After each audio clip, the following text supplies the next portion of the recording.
A group of volunteers has compiled the first comprehensive list of West Australians who lost their lives as a result of their service on the Western Front. The group spent 3 years researching the list and found 158 names which had been left off the state's war memorial. Joining me now from Perth is the project's leader, Shannon Lovelady. Thank you so much for your time today. This really is a remarkable initiative. What made you want to do this? Oh, thanks, Karina.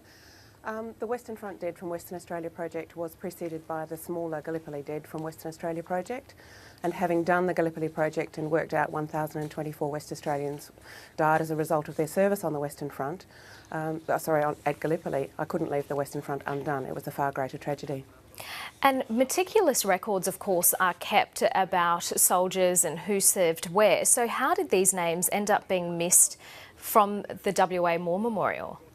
Well, it's no one's fault. At the time, they called 4 names to be added if they felt that their son or husband had been left off, and those names were also added. But these 158 men often fought for other forces, the New Zealand British forces, and their families didn't live here, so they didn't arrange for their names to be subscribed on the War Memorial.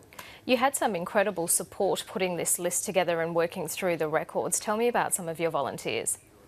They're amazing. This project, nor the Gallipoli Dead from Western Australia project, would never have been done without them. I had up to 70 on this project, including 6 from a medical forensic assessment team and 6 on a higher assessment panel. They're the ones to whom I flicked the tricky cases, medically and ethically as well, the ones that I felt I couldn't decide on myself. So it was a great, supportive, collaborative effort. And tell me about the actual process. How do you go through and verify the names?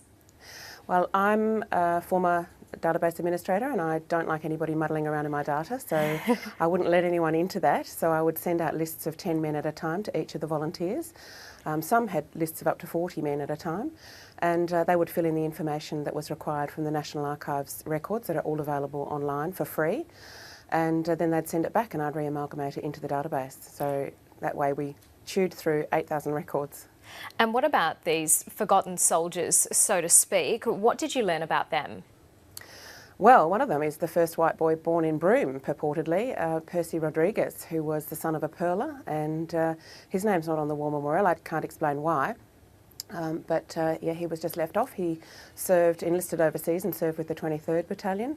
Another one is Bert Evans, who sadly committed suicide, and when he returned in 1919, and having been one of the Black Anzacs, the team that actually operated beyond the front lines covertly, and he committed suicide in 1919, and I believe that his family may well have thought that his death was not a result of war service, but in our minds it certainly was.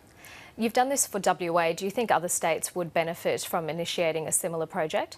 Absolutely. I'd love to do it or organise it. I've got the recipe and I'm happy to share, as I've always said. At the moment we are the only state to know the names and numbers of the men killed in both those theatres. Shannon Lovelady, thank you so much for your work. Pleasure. Thank you very much, Karina.